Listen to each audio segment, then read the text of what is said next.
It was her way or the highway. Out the car. What the is wrong with you? Literally. It was very scary. It was hot in Atlanta. This woman says that she asked her Uber driver to turn on the AC and roll up the windows. Her way of handling this is to tell my client to exit the vehicle. That's it. We're done. Get out. The driver, she got her mace and done caught a case. I maced the out of her. The Shade Room is digging deeper. Cases on the rise where people are getting rowdy in ride shares. What Uber is now saying about their safety policies. Fighting a I don't even know is crazy. I'm Justin Carter. This is TSR Investigates. Before we get into it though, roommates, make sure you go ahead and like and subscribe to our YouTube channel. There, you're gonna find full and exclusive access to our TSR Investigate stories every single week, right here in the Shade Room. Tabitha Turner, you may know the face. She's a sideline TV sports reporter. She covers the Atlanta Hawks and the Atlanta Dream.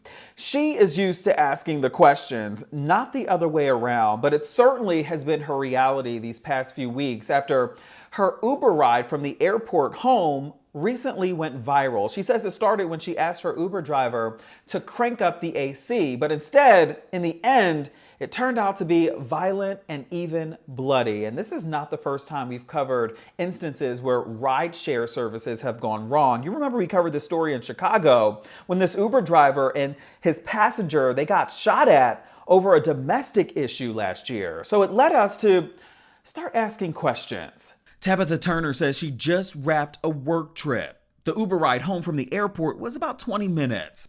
Here's her attorney, Miguel Dominguez. He says that his client ordered an Uber Comfort. When you order those and other, luxury type rides or whatever, they actually allow you to put in what your preferences are in terms of temperature. Instead, this woman, who identifies herself as Nicole Smith, shows up. So she gets in there, there's no air conditioning on, and she doesn't complain for a while because she's thinking, you know what, maybe when we get on the expressway and all of this hot air starts rushing into this vehicle, maybe the driver herself will realize, maybe she didn't realize that her windows are down, and she'll put them up and she'll put the air on. Smith, she cranked up the air but didn't roll the windows up as Turner allegedly requested. Clearly the car didn't cool.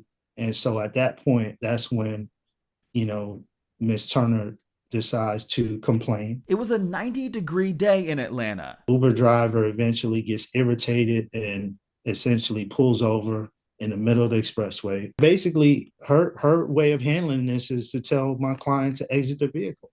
That's it. We're done. Get out. She pulled over along a busy stretch of highway, I-85. When you hear people say, why didn't you just get out the car? Why didn't you just get out the car? And people have been saying that, get out the car. If somebody don't want you in the car, get out.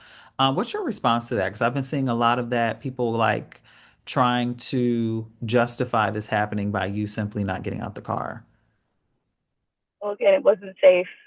And I did ask her to call the police. She had said she was going to call the police. And I asked her, I said, yes, please do, because this needs to be recorded. And if she was very threatened, call the police. That's what I asked her to do. Instead, this happened. Baby, I just wanted a cool Uber, that's it. I just wanted a cool Uber. Call the cops or refund my money. Because if you refund my money, I'll get out the car. I cannot refund you your money. Why not? You are. You can hear Turner refuse to get out, instead wanting to wait for police to arrive. I requested a cool. Get the out the car. What the is wrong with you? You got the right. She clearly gets back in the vehicle, turning her back on my client, right? She's in the driver's seat. And that's when my client realizes, you know what? This is not going well. I'm going to start recording. As soon as she pans back, that's when the girl reaches behind and pepper sprays her in the face. I just want to share something before I show y'all the other side of my face.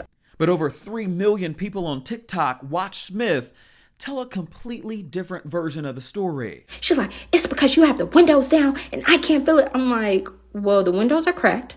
For one, they were actually cracked. I'm like, I keep on cracked because a lot of people get in the car and they are sick. I'm explaining this to this. She goes, I don't care. It's about my comfort. I ordered a comfort car. I'm like, who are you talking to? Why are you yelling at me? This is kind of crazy. Over some AC. She's like, I'm sweating. I'm like, actually, I think it would best suit you if another driver picked you up, actually. That was not good enough for her. She is going off. She is irate in the backseat, tripping. So I pull over. I'm like, actually, yeah, I'm going to need you to get out right here. So I pull over in Hateville. We're off the highway. So then after that, I get out of the car and I flag somebody down because I'm recording. I flag a driver down, ask him to call 911 because she's just showing her. This goes in her bag to get a weapon.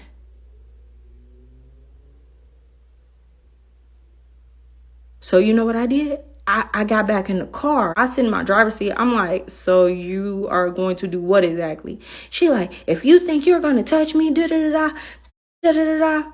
I said, okay. So I proceeded to grab my mace and I maced the out of her in self-defense. Because if you're going to be behind me with a weapon and insinuate that you're going to harm me, I'm going to act in my best interest, which is to protect myself. Why is it if my client had a sharp weapon that was pointed at you that you felt threatened by, do you not tell the responding officer who might just arrest you for your aggression against this passenger? You fail to tell them on scene that this lady has a knife or a sharp object so that they can go through her bag, go through her pockets and figure out and ask her directly, did you have a sharp object? According to this police report, Smith did not mention a sharp object when she was first interviewed on scene. It was days later when Smith called police wanting officers to add to her statement. This is when she claimed, quote, that she had a sharp object and pepper spray pointed at her, and she, quote, never struck her first. So then after that, she proceeds to lunge from the back and attack me. You see my eye? This didn't even happen in the car.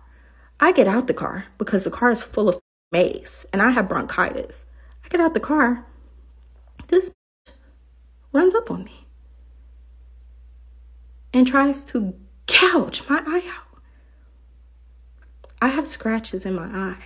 My eye has stitches. Police not buying it, saying that this is all, quote, refuted in the video, and Smith was the primary aggressor and only sustained those injuries after Turner was pepper sprayed. Turner struck back and scratched Smith in self-defense, end quote. I have people DMing me talking about what's coming to me, and it's all based on, lies that are spread about me. Police moving forward and charging Smith with misdemeanor battery and simple battery. I didn't ask for any of this. I just wanted to go home.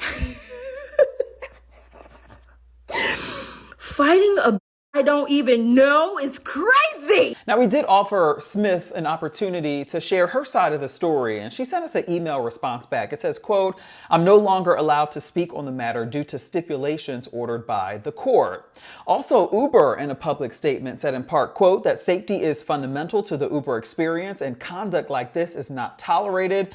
We've taken action in response to this disturbing incident, including removing the driver from the Uber platform, and will support law enforcement however we can, end quote. Rule of thumb when it comes to safety, police say that Turner, she did the right thing by staying inside of the car while they waited for police. Uber on its website says you can also contact 911 directly through their in-app emergency button. That way, the dispatcher, they'll know your live location, the vehicle information, and the license plate number in real time so police can get to you quicker. For TSR Investigates, I'm Justin Carter.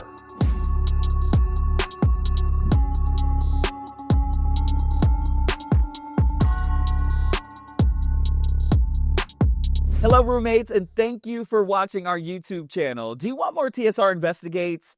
Be sure to subscribe and check us out at theshaderoom.com.